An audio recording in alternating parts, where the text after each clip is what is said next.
This time, we're heading to Seoul, South Korea, and we're taking a red-eye flight. Flying overnight has its advantages. You can save some daytime hours, arrive in the morning, and have almost a full day to explore. But with the family, there's one big downside: sleep.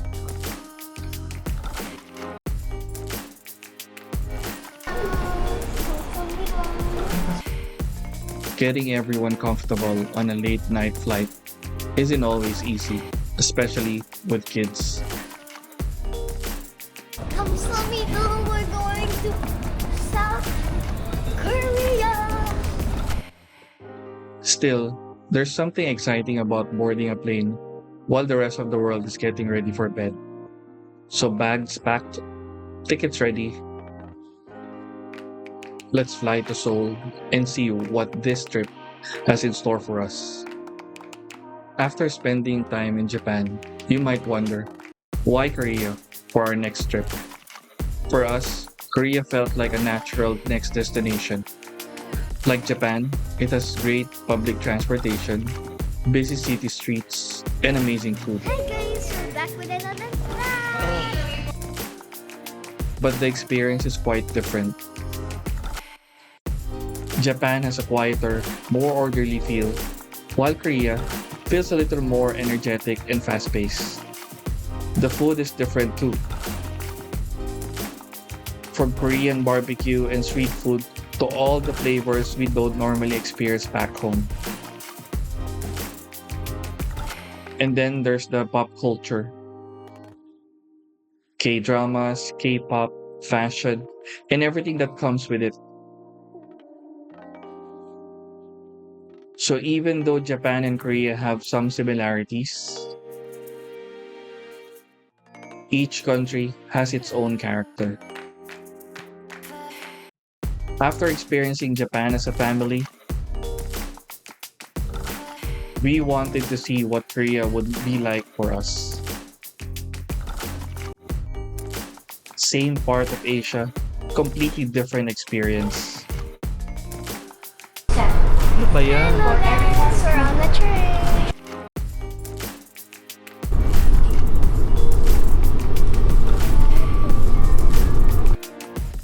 Arriving in Korea after a red-eye flight with the family is definitely an experience. We were tired, hungry, and honestly, just wanted to get to our accommodation and rest. But first, we had to figure out Seoul Station. And if you've ever traveled with kids and luggage, you already know. Getting around the station isn't always easy. We were dragging our bags up and down the stairs, looking for the right train. Transferring from one station to another and trying not to lose track of everyone. Of course, there were some frustrating moments. The luggage felt heavier, the kids were getting tired, and we were all running on very little sleep. But somehow, those moments are also part of what makes traveling together memorable. In between the tired faces, we grabbed some snacks, laughed a little, and remind ourselves, hey, we're here in Korea. It wasn't the easiest start to the trip, but there was something exciting about being tired together while knowing that a new adventure was just beginning. Naman pala eh.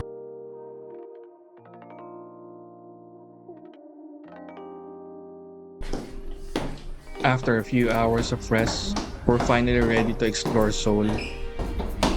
We arrived early in the Hello, morning, guys. around 7 a.m. after our red-eye flight. What is this? Oh. How alternate? There. Hi guys, I'm doing this thingy that which I don't know. But instead of immediately heading out, we decided to get some much-needed sleep first. Tatay, show them the bikes. There's one last thing that I haven't do. So, By 4 p.m., we're finally up, refreshed, and ready to go. For many Filipino travelers, especially those traveling with family, there's always that temptation to maximize every minute of the trip. You think, we're already here, so let's go. I like steps. And I completely understand that Um, when you're spending money on flights, hotels, food, and everything else, you want to make the most out of every day. But traveling isn't just about how many places you can visit. Sometimes getting enough rest is just as important. A tired family can easily turn a good travel day into a stressful one. The kids get cranky, the parents lose energy, and instead of enjoying the experience, you're just trying to get through the day. So today, we gave ourselves a few hours to sleep. And now, with everyone feeling better, we're ready to see what Seoul has waiting for us. By now, you probably noticed that tonkatsu has become one of our go-to foods in Japan. And honestly, we have our youngest daughter to thank for that. Like many kids, she's not always adventurous when it comes to flavors. baga. They tend to stick with food they already know and enjoy. And fried food is usually an easy winner. And as parents, we don't mind either. It gives us a chance to enjoy one of Japan's popular comfort food while making sure the kids have something they'll actually enjoy eating. Tonkatsu keeps making its way into our itinerary, mostly because of her. Meron siyang ibang lasa. Malamig lang pala sa loob, hindi sa labas. One thing we quickly noticed while getting around Seoul, there are a lot of stairs. Especially inside and around the train stations. Some stations are built deep underground, and depending on the exit or transfer, you can end up walking quite a bit and climbing several flights of stairs. Seoul's subway system is designed around a huge amount of daily foot traffic, so walking is simply part of getting around the city.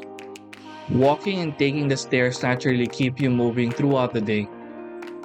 And when you're traveling, you can easily spend hours sitting on the plane, train, or in a restaurant. So all that walking becomes a pretty good way to stay active without having to think about exercising. Of course, after several hours of exploring, everyone gets hungry again. Because in our family, there's always room for one more thing, a late night snack. After all, you can't explore Seoul all day without earning yourself a little something to eat.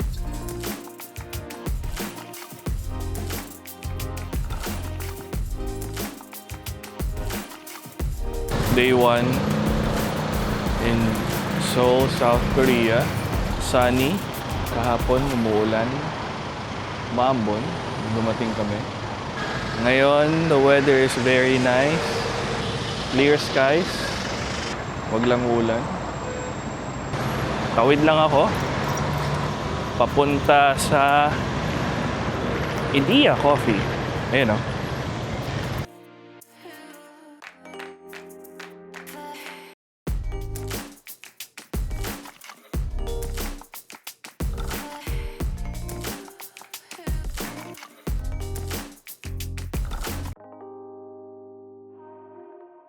Ito ay katapat ng aming hotel.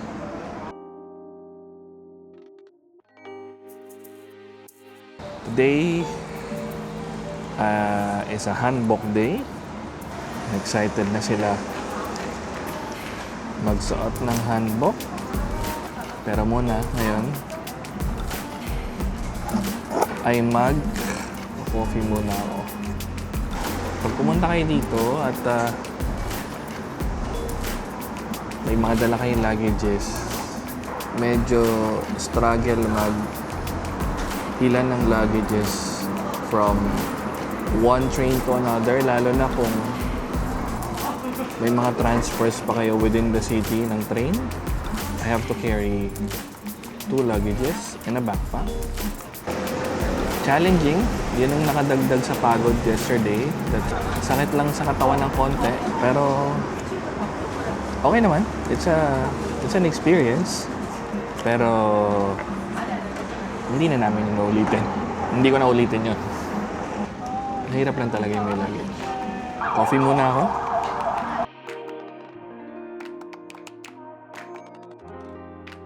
Tate, I'll show you where's the pine cone. Oh, nasaan? Come. Where's the pine cone? Ah, okay. Tate, try to kick it. Let's see. What do you call this again? Pine cone. This is my first time going to Korea with tatay, nanay, and ate.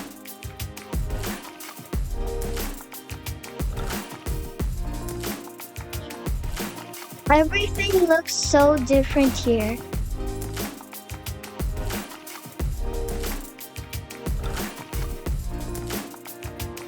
The buildings are huge. There are so many people, and I hear everyone speaking Korean. Yeah, like that. See? That's a warm up for the day. I really like riding the trains because they're super fast.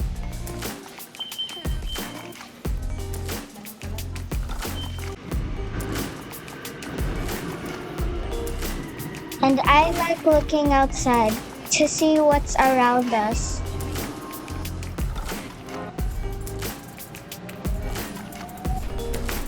Sometimes I get tired from all the walking.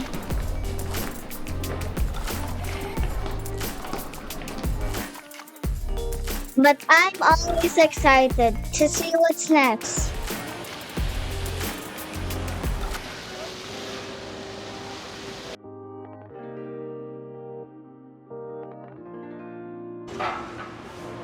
Kumusta naman ang naka-sweater dyan? Today, we're doing something a First time little natin different. nakakita ng KFC. For the first time on this trip, we're going to wear hanbok, the traditional clothing of Korea. And I think the kids are probably more excited about this than we are. For them, it's something new. They get to choose their colors, dress up, and experience what it feels like to wear a traditional Korean clothing. But for us parents, there's another part of the excitement.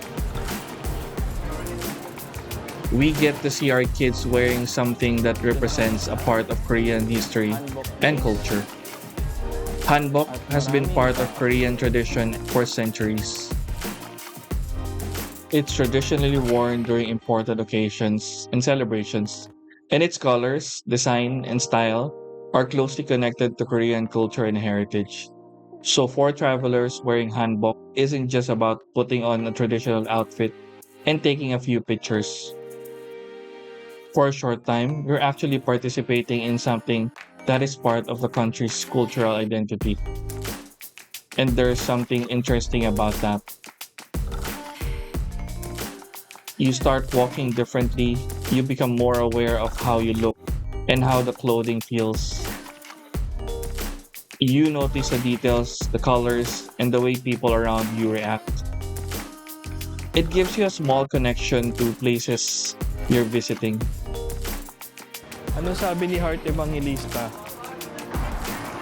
Not just as a tourist looking at Korean culture, but as someone actually experiencing a little part of it.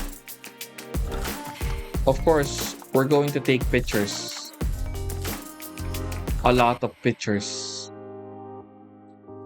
And that's important too. Because when we travel, our memories eventually become stories. And pictures help us remember the details that our minds might eventually forget. The places we visited, what we were wearing, how the kids looked, and most importantly, how everyone felt that day. I think parents become sentimental about pictures because we see something in them that our kids don't always notice. We see how quickly they're growing, Today, they're excited to dress up in hanbok. Years from now, they might look at these same pictures and realize just how young they were. And we'll probably look at those photos and think they were so little back then. That's why taking pictures while traveling isn't just about documenting the destination. We're documenting a version of our family that we can never experience again. These days, most of our photos lived inside our phones. It's convenient. We can take hundreds of pictures, share them instantly, Okay, and ganda keep ba? an entire trip in our pocket. But there's a downside too. With so many photos, some of them never get looked at again, but get buried under thousands of other pictures, and eventually, we might even forget they were there. That's why I understand the saying, if it's not printed, it's not a photo. A printed picture takes up space, but that's also what makes it special. You can actually see it, hold it, and put it somewhere you'll notice. If there's one food culture you can't really miss in Korea, it's Korean fried chicken. Unlike the usual fried chicken we're used to, Korean chicken is often fried until coating is incredibly light and crispy, then paired with different sauces and flavors. You get options ranging from sweet and spicy to garlic, soy, cheese, and even more creative combinations. Hello guys, I forgot to tell you that the chicken. I forgot to show you the chicken. It looks like this. So good. And there's also the way it's enjoyed. See you later guys for the marshmallow. Usually shared with family or friends, making it more of a social meal than just a quick bite.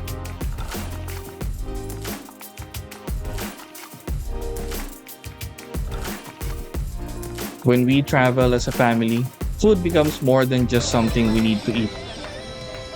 It's one of the easiest ways for us to experience a new place together. We get to try something different, talk about what we like, I and bring the sometimes ice cream discover a new favorite. so you still have money. Dining out also gives us time to slow down. It's super good.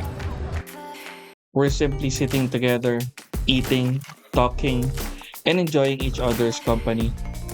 But beyond the food itself, I think these moments are important because they become part of our family routine, even when we're far from home. We'll remember sitting around the same table, sharing food, laughing, and deciding what dessert we're having next. Because good food fills you up, but sharing it with family gives you something to remember. And that's another day for our soul adventure coming to an end. But our soul journey isn't over yet. There's still more to explore, more to eat, and more stories to share. See you on our next pasyal.